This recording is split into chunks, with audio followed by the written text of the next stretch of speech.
Okay, so now we're going to transition to the portion of our webinar that many attendees might find the most valuable, hearing directly from someone with firsthand experience. So we're pleased to introduce Councillor Kara Westerlund, who currently serves as a councillor for Brazeau County. Councillor Westerlund entered politics in 2010 and is serving her fourth term as a councillor in Brazeau County. She's an active council member and has sat on a multitude of committees and boards. Councillor Westerlund also serves on the RMA Board of Directors and was elected president of RMA in November of 2024. She is the first female president in RMA's 116-year history. Prior to this, she served 3 terms as vice president. Councillor Westerlund is passionate about community service and firmly believes that decisions made at council table impact both the immediate well-being of the community and its long-term future. So for the next few minutes, Councillor Westerlund will share some of her experiences and answer your questions, which you can start popping in the Q&A portal.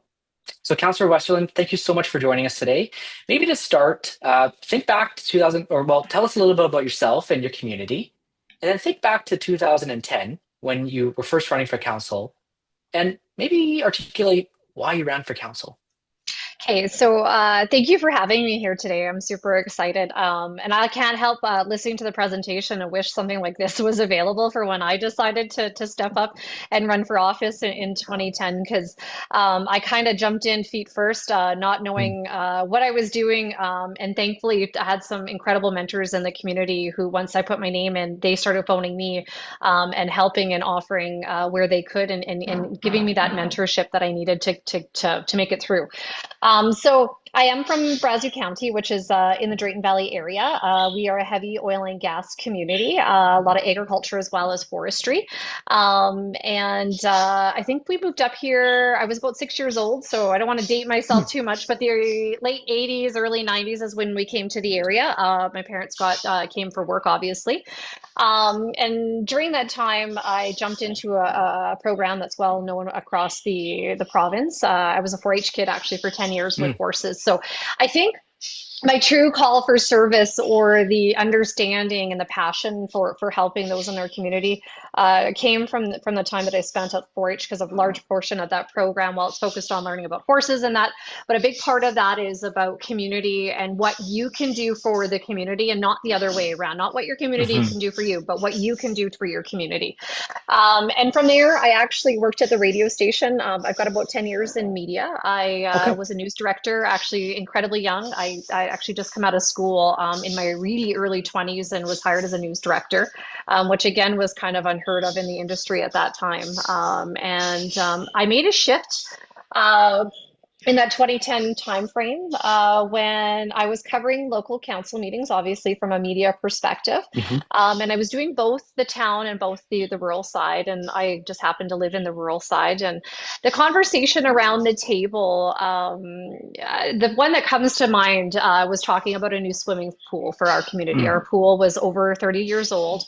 And it sounds like the typical young person's perspective, but the conversation actually was a really disheartening. At the time, the council didn't feel that it was a need for the community. They didn't think that the people that lived in the county used the pool. They thought it was not necessary and would rather focus on other areas. And, I sat there thinking to myself, I'm like, well, I'm a county resident and it is important Mm. to me. And, I had a 3-year-old daughter at the time, and I knew we were planning to have on more kids. And I thought, that perspective around the table was missing. And in true rural Alberta fashion, sitting around the fire on a Friday night, I was complaining to my friends about what was going on. And somebody said, well, Yeah. why don't you think there's an election coming up? Why don't you run? And I literally had about 2-week turnaround from the time I made a decision, getting signatures in and trying to ramp up that. And I ran and I was successful. And so far, the people think I'm doing a good job. I've Yeah. fourth term, but running again here in the fall. So we'll see. And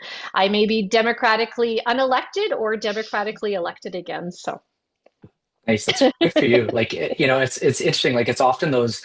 Sometimes it's like that kind of one issue that it gets you to run, but then once you get into it, it's like you're yeah, exposed to a multitude of things. And Um, that's, yeah, I think you've hit on something. I think what people need to realize, and I've seen it, and I've seen it be incredibly unsuccessful. But when you run on one issue, and that's, yeah, I actually really early ran into that issue. So somebody asked me at the door, well, great, I know you support recreation, because that was what my platform was supporting recreation, not the swimming pool, but recreation.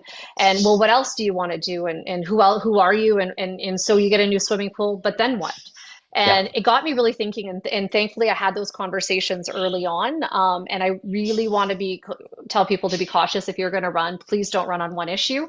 Um, Look at the whole grand scheme of things, because it's great. You come into office, and that first 1 to 3 months, you accomplish what you said you're going to accomplish. Well, yeah, you still and have more. another 4 years. What are you going to do? Right? Yeah. Totally. Yeah. We hear from lots of people who are a little concerned about the time commitment and the balance between taking on a professional role like being a counselor and your private personal life. So, for someone like you that came from a media background and being a radio personality, so lots of people probably knew you in the county before you were elected. How do you kind of balance that, the private and the personal sometimes when it comes to criticism or engaging with constituents?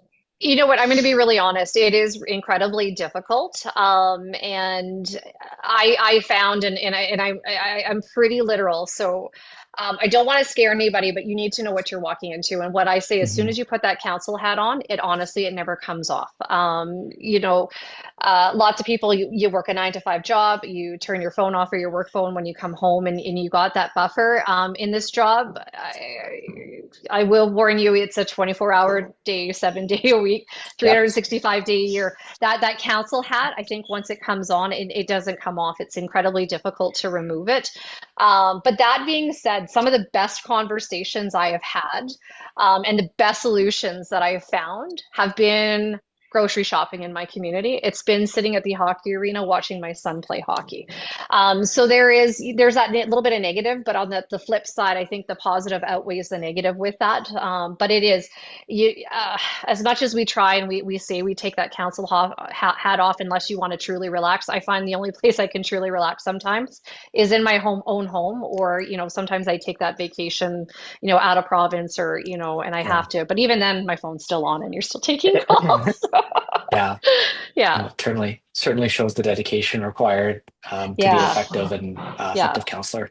Hmm. We are going to take a question from the audience here. So first of all, thank you for being with us, counselor. And this is kind of, you know, kind of pulling on the same threads around communication and how you interact with, the residents within the county. So this person's wondering how counselors can effectively communicate with members of the community. Are you able to communicate individually on social media, in person, and so forth? And what have you found to be the most effective way to engage with residents? So the communication, I find it's that $1 million question, and the $1 million solution. If someone has it out there, I highly I'm waiting to find what the magic answer is to the question. So with that being said, I find it's a combination. It is incredibly difficult. So my municipality, for instance, we send a newsletter out every 3 months, Mhm. and it contains a lot of information in there. I am active on social media, but I'm going to really caution what you do and say on social media. So I have my own personal page, and then I have obviously a council page. Yeah. My council page, if you jump on, I'm sure people are probably going to start looking it up right away. You're not going to see a whole lot there other than me sharing information out from my municipalities. So one thing that you're going to have to do when you come on council is sign. There's a bunch of policies that you'll have to sign into. One of them is social media one. Um, you got to be really cautious what you say on social media. We all know there's keyboard warriors out of there, and also people take what you say incredibly serious. So we're all bound to make mistakes. We're all going to say something incorrect. When you post it on social media, even unintentionally posting something incorrect, it not only hurts your reputation, but it hurts the municipality's reputation as well. So, Mhm. so I do use social media with extreme caution. The other way, honestly, because I am from a smaller community, I'm sure you probably had other people involved that are from bigger, larger centers. But from a rural perspective and a smaller urban, I find the best way to connect to people, honestly, is just get involved in the community. Make sure when you've got events going on that you show up, that people know who you are. For me, I have three young kids in the community. Well, not so young. I have a daughter graduating this week, actually tomorrow. But I'm at the soccer games. I'm at the hockey arena. I'm at the grocery stores. I do my business in town, those types of things. And that making sure that you're accessible there is a good way. The other piece too is, honestly, you can go out just because you're in election mode right now. You're going to be door knocking. Nothing's stopping you from in 6 months or in the spring, targeting an area of your division or your community and go door knock and just have that conversation. Say, hey, you know what? I know there's an election not going on right now, but I'm still interested to hearing what you have to say if you can't get out to certain events. But I think, there's no easy solution and no right answer to this. I think it's going to be a combination of different things that you pull, and every community is different. Not every community is going to appreciate obviously the newsletter that comes in the mail, because a lot of people have moved digitally. By the way, you can also get our newsletter on digitally too as well. But people pick up their mail and it just gets tossed out with junk mail too. So it's a combination of a few things. And in 15 years that I've been doing this, I don't know what the right answer is, and we struggle with it today still. So if someone's got the answer or the solution, I am willing to listen. Great. And we have another question from the audience. Are there opportunities for travel as counselors? So, what opportunities do we have to advocate for our communities around the province, trying to find opportunities for things like economic development, business investment, et cetera? So, I think here also, if you could elaborate on, how important is it to do regional collaboration and build relationships with municipalities adjacent to you, and how tough can it be sometimes to do provincial or federal advocacy work? Okay, before we jump on, I do see in the chat though, from Nathan, if we were able to get the pool. I am excited to say yes, we did. It opened 2 years ago, so you could quickly do the math. I came on in 2010 trying to get a pool done. It took that long. So that's the other thing Yeah. I need to tell everybody is some things you can accomplish in a couple of months. Some things take decades. Yeah. We heard that Oh my last gosh. night from Councillor Bressie last night from Grand Prairie. We heard the kind of the similar messages. Like some things you can get accomplished quickly, but some things will take a long time to start planting the seeds and working out through administration with your colleagues on council. Yeah, and easily get elected saying the word pool, and honestly, it is one of those things. When we talk about things like that recreation side, just understand.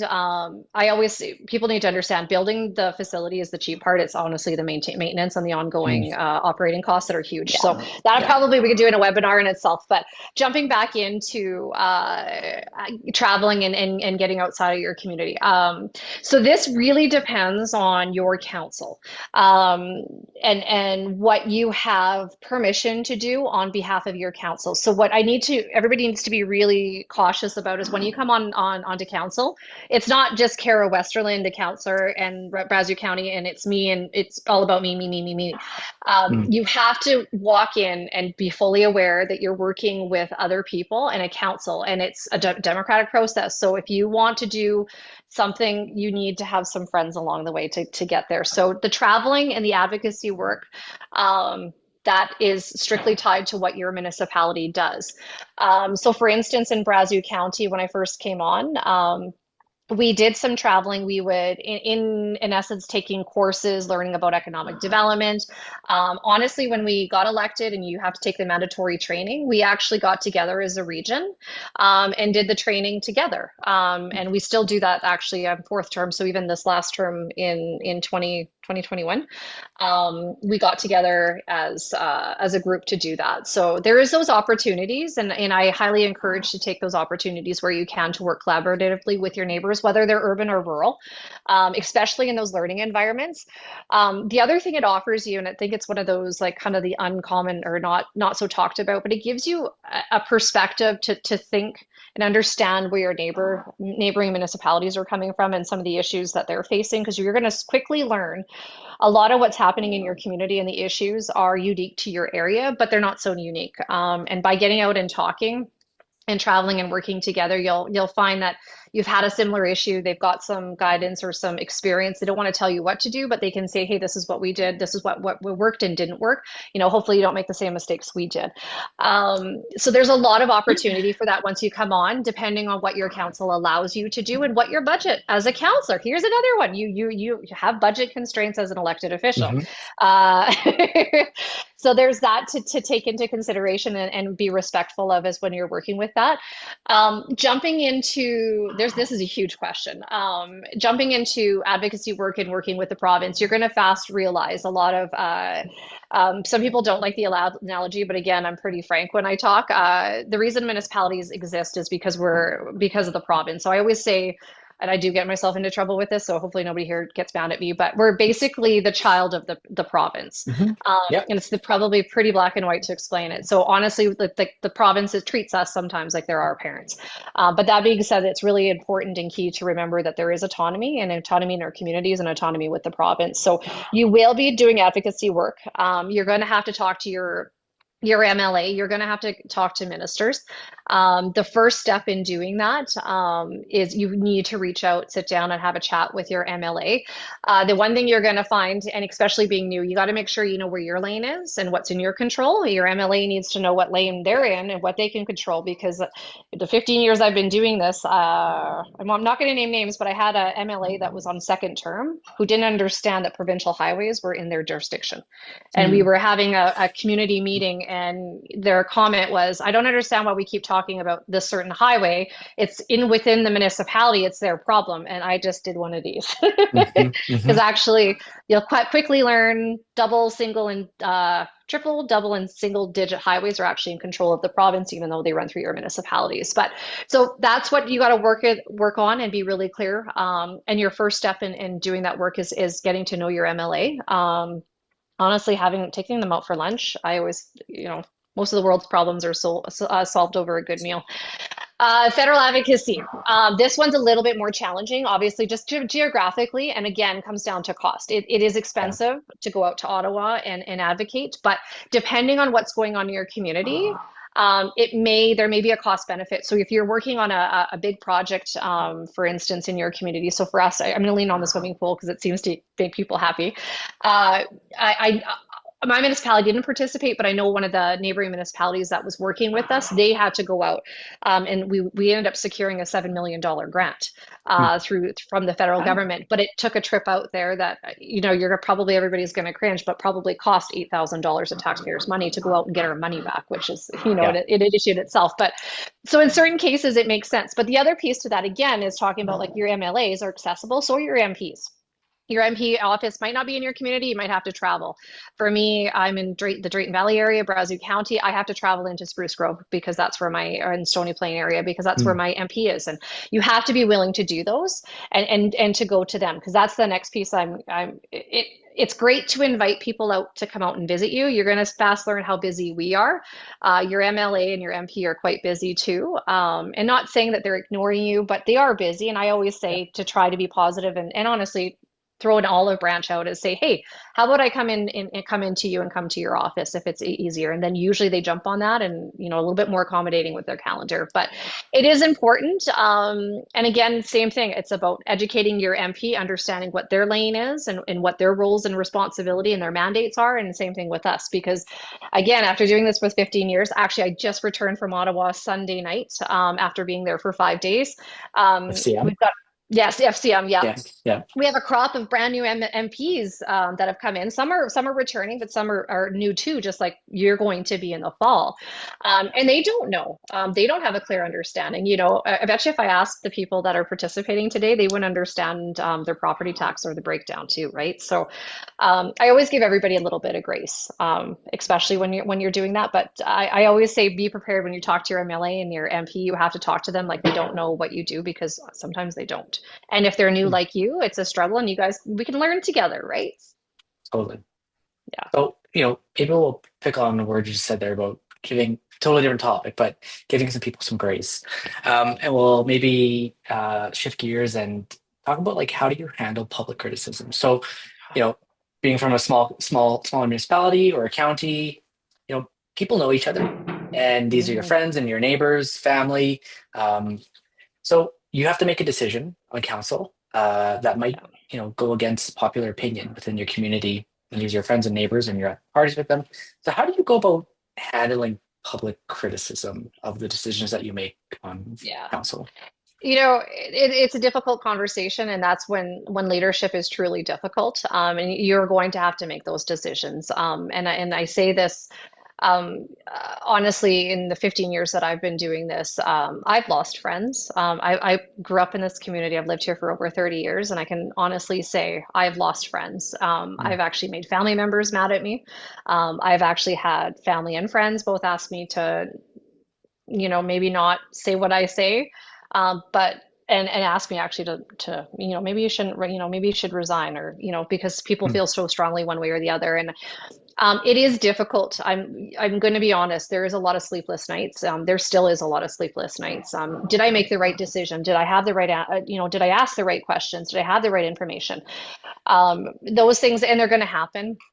And just be prepared for it. And it is hard. And, depending on your situation, if you've got a spouse or a loved one or a really close, I've got a best friend that, I don't get into details because sometimes stuff is confidential, but just to talk about how I'm feeling. Like I just came through and made a really difficult decision. And I've got, if you pop up on most social media, you'd think I was the worst human being on the planet. So you need to learn not to read into that too much. And yeah, it's a difficult still. After 15 years, I still struggle with it. mm. Um, the other difficult one you may find yourself in is when you've made that difficult decision, and I did allude to it earlier, sometimes new information comes out and you change your vote and you're going to get called out on that. And that can be difficult. And the other piece of it, depending on what your background is, I think in the beginning I didn't say I helped. Well, I was a co-owner and operator of an oil field company for over a decade too, while serving on office. I've stepped back from those roles now, but I've lost contracts. We've lost business. It's actually affected our personal finances because the decisions are something that I said in the council room. I wish I could tell you it doesn't happen. It does, and it's really difficult. And you just have to make sure you've got some strong people that walk alongside you, that you can lean into when you face those situations. And you know what? I'm not even going to be embarrassed to say that. I honestly, I see it. I have to see a psychologist, and I do some work on my own mental health, because of some of those situations that you find yourself in. And I know sometimes it's still one of those. There's still a lot of stigma around those conversations. But here's the president of the Rural Municipalities of Alberta telling you that I have to talk to a psychologist from time to time Great. because I find Yep. myself spinning. So there's that avenue too as well. And don't be ashamed of it. There's nothing. We should be treating some of these things just like we do when we go see the doctor for Yep. for a common cold or the flu, right?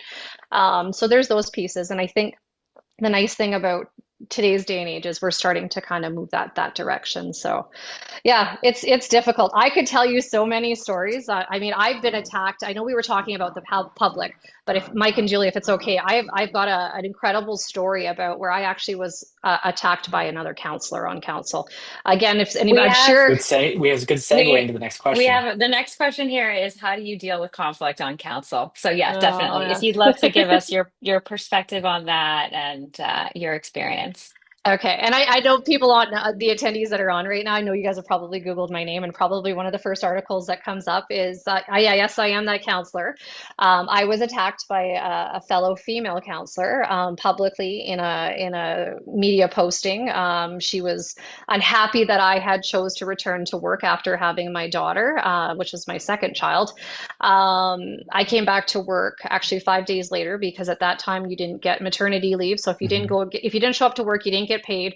Your council actually also had could kick you off the council if you didn't come to a council meeting. I believe if you missed 3 council meetings in a row, they could Yep. vote, quote unquote, vote you off the island. So I was healthy. My baby was healthy. I chose to go back to work 5 days later. I breastfed babies.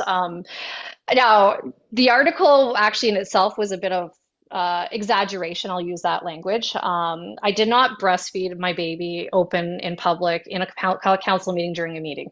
And I certainly wasn't changing baby diapers on council tables as was alluded to in the article.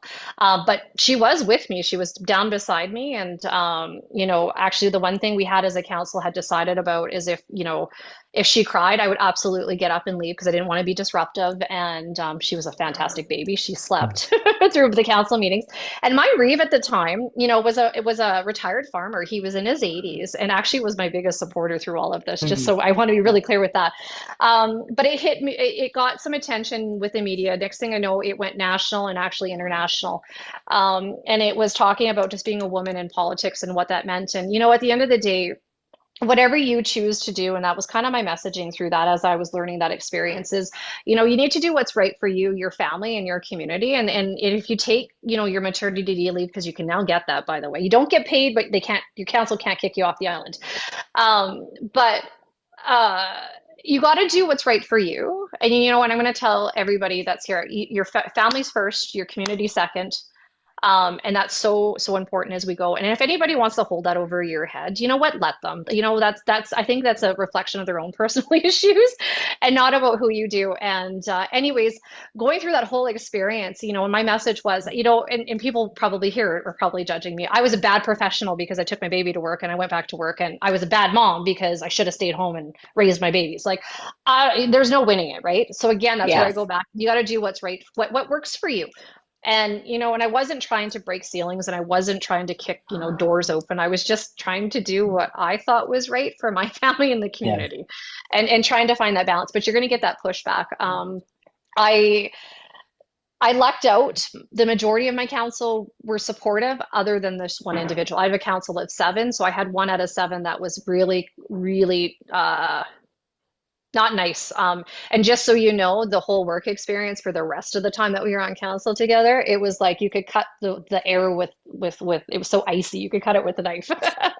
But you Yeah. learn to work around it. And I just kind of you put a little bit of a barrier up and a little bit of a wall. And I was never, this is one thing that I found really important, and advice I would give you is, don't stoop to their level. I just said, and they could say awful things in a public meeting. You try and, oh, please just keep a professional wall up, and let it just, put that invisible wall up, let those comments kind of roll off your back, and don't let it change who you are in your own integrity, because they would have liked nothing better than to do that. And I think in the end, it was difficult, and they chose not to run the next election after that. I chose to run again. So, and Yeah. actually since then I've had my third baby. I took a couple weeks off and I went back to work, and there was not a peep in the community or from anybody else when he came into work. So again, like I said, you're going to face those situations, and just hold your head up high, and just honestly do what's best with you, and try and keep a level of professionalism as you're doing it. So That's really good advice, just Great. to model the kind of way you want to be treated by other yeah, people to them. Yeah. Okay. yeah. So being respectful of everybody's lunch hour, we are going to wrap at the hour. So that's all the time we have today. Thank you so much, Thank Councillor you. Westerlund, for joining us. Not everybody gets the opportunity to get that kind of mentorship one-on-one from current or sitting previous counselors. So thank you for giving us your time. And we would like to give you the floor for the final minute. Do you have Okay. a last piece of advice? Elevator pitch. Why should somebody joining this webinar run for council? What do you think? I'm sorry, and I hit enter too fast. I'll put my contact information. So if anybody that's on the line wants to reach out and have a further conversation, I'll give you my cell number and my email too as well. So please feel free to reach out. I think that's probably the biggest thing. I think even I'm proud, no matter what, even if you don't put your name in, even just that you're being here today, that you're interested and you want to be involved in your community, like that, it just means the world to me. And if you do take that next step, and whether you're successful or not, at least you took the step and stepped up. It's not an easy decision to make. Most people are, we all are stepping outside of our comfort zone, and you are putting your personal life and who you are out on the public stage and kind of the forefront. So, that takes a lot of courage to do that too. So I'm just proud that people are here and engaged and wanting to learn. And I wish everybody the best, no matter what their decisions are, and no matter what the outcome of the election is. Honestly, you're going to do great. So I just appreciate everybody's time. Great. So thanks, Thank you. everybody. We do have the links included, and you will get a follow-up email with those links from your initial registration. Thanks for attending, and we hope you found the information helpful and useful in making your decision to run for council. Thank you. Awesome. And I'm trying to, as quick as I can. There goes my email address. There you There we go. go. Thank you so much. Thanks.